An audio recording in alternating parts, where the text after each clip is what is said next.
খেয়াল করে দেখবেন কিছু কিছু মানুষ আছে যারা আপনাকে অকারণেই অপমান করবে, আপনাকে কটু কথা বলবে, আপনার সাথে খারাপ আচরণ করবে আপনার সামনে এসে।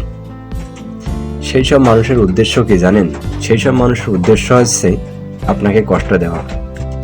তাদের সেসব কথায় যেন আপনি কষ্ট পান, আফসোস করেন, নিজেকে ছোট মনে করেন, এবং আপনি নিজেকে ছোট মনে করে বেশি বেশি ওভার থিঙ্কিং করেন।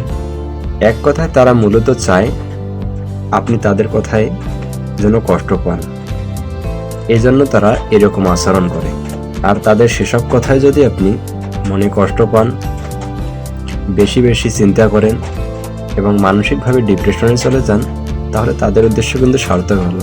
তাই কেউ যদি আপনাকে কটু কথা বলে, বাজে আচরণ করে, তাহলে সেই সব কথা আপনি ইগনোর করুন, সেই সব মানুষকে আপনি ইগনোর করুন এবং মুচকি হেসে সেখান থেকে আপনি চলে আসুন।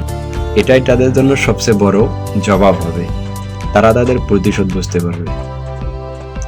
লিখেছেন তানজিনা তাবাচ্ছু।